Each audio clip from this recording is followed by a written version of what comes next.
Voice आज की आवाज। उज्जैन में एक बार फिर ऑटो चालक ने शर्मसार कर देने वाली घटना को अंजाम देते हुए 60 वर्षीय वृद्धा के साथ दुष्कर्म किया है। ऑटो चालक ने वृद्धा को ऑटो में घर छोड़ने का कहकर बैठाया। इसके बाद वृद्धा को सुनसान इलाके में ले गया और दुष्कर्म किया। डरी सहमी वृद्धा ने 2 दिन बाद परिजनों के साथ महाकाल थाना पहुंचकर रिपोर्ट दर्ज कराई। मामले में फरार ऑटो चालक की तलाश की जा रही है। वहीं आपको बता दें, उज्जैन के महाकाल थाना क्षेत्र में रहने वाली 60 वर्षीय एक महिला के साथ ऑटो चालक ने दुष्कर्म कर सुनसान इलाके में छोड़ दिया।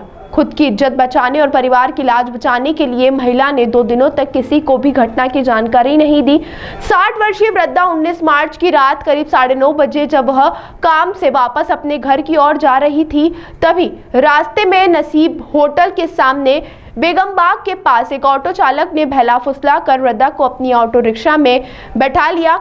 इसके बाद वह वृद्धा के घर की ओर जाने की बजाय तेज रफ्तार से ऑटो रिक्शा चलाकर हरी फाटक ब्रिज उतारकर जीवन खेड़ी ब्रिज की तरफ सुनसान इलाके में ले गया और दुष्कर्म किया। इस दौरान आरोपी ऑटो चालक ने कहा कि अगर किसी को बताया तो जान से खत्म कर दूंगा। करीब 1 घंटे बाद बदहवास हो चुकी वृद्धा को आरोपी ऑटो चालक ने अंगारा होटल के पास छोड़ दिया। वृद्धा किसी तरह पैदल अपने घर पहुंची। जानकारी देते हुए सीसी मिश्र ने बताया कि वृद्धा घटना से इस कदर सहम गई है कि वह किसी को बता नहीं सकी। अगले दिन बेटी ने काम पर नहीं जाने की वजह पूछी तो वृद्धा के आंसू छलक उठे और बेटी को उन्होंने पूरी घटना बताई। अगले दिन शाम को जब वृद्धा अपनी बेटी के साथ जा रही थी, तभी असारी जमात खाने के सामने होटल के पास आरोपी ऑटो चालक दिखाई दिया। वृद्धा ने अपनी बेटी को उसे दिखाते हुए कहा कि यह वही है जो उन्हें ऑटो रिक्शा में बैठाकर ले गया था। वृद्धा की बेटी ने ऑटो चालक चंगू उर्फ सलमान को पहचान लिया और उसे पकड़ने की कोशिश भी की, लेकिन वह भाग निकला। 2 दिन बाद वृद्धा ने हिम्मत जुटाई और महाकाल थाने पहुंचकर रिपोर्ट दर्ज कराई। पुलिस ने आरोपी ऑटो चालक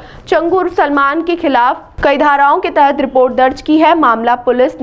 महाकाल पुलिस ने कहा कि आरोपी ऑटो चालक की तलाश की जा रही है। आसपास लगे सीसीटीवी फुटेज भी खंगाले जा रहे हैं। जैसे कि एक अभी महाकाल थाना क्षेत्र में एक बलात्कार के संबंध में शिकायत आई थी, उसमें तुरंत एफआईआर दर्ज की गई थी, जिसमें बताया गया था कि एक 60 साल की महिला है जो कि रात्रि में अपने घर जाना चाह रही थी। एक ऑटो वाले से उसने हेल्प ली, लेकिन उस ऑटो वाले ने मिसगाइड करके महिला को अन्य स्थान पर, सुनसान स्थान पर ले जाके उसके साथ में गलत काम किया। उसके बाद फिर अंगारा होटल के पास में उसको छोड़ दिया था और वो महिला लाज शर्म के कारण ना तो उसने घटना अपने परिवार वालों को तत्काल बताई थी, ना किसी अन्य को बताई थी।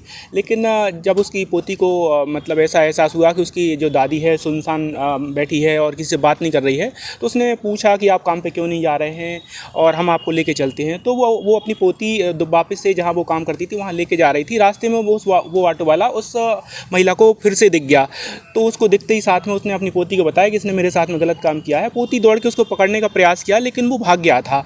तत्काल ही पोती उसको महाकाल थाने लेके आई थी। पुलिस ने तत्काल ही एफआईआर दर्ज की और जो उसकी पोती जैसे कि उस ऑटो वाले को जानती थी, उसकी निशानदेही पर तत्काल ही हम मौके पर पहुंचे। ऑटो वगैरह का नंबर उसको पता था, ऑटो का नंबर भी हमने पता कर लिया है और संबंधित आरोपी का नाम सलमान है, ये भी हमने याद कर लिया है। लेकिन जैसे कि आरोपी को पता लग गया था कि उसके खिलाफ 376 की कार्रवाई होने वाली है, तो वो फरार हो गया था मौके से और उसके संबंध में हमने अपनी टीम गठित कर ली गई है। इसके अलावा साइबर टीम को भी लगाया गया है और उसकी लोकेशन मिल रही है। जल्द ही उसको गिरफ्तार करके जेल भेजा जाएगा। लगातार ऐसी घटनाओं में ऑटो वाले ही दिखाई दे, तो इसमें ऑटो वालों के ऊपर किस प्रकार कार्रवाई?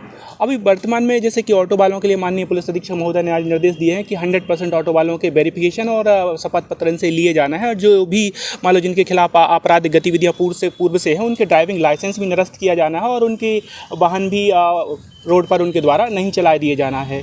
तो इस टाइप की गतिविधियाँ आगामी 2-4 दिनों में कंप्लीट कर ली जाएंगी।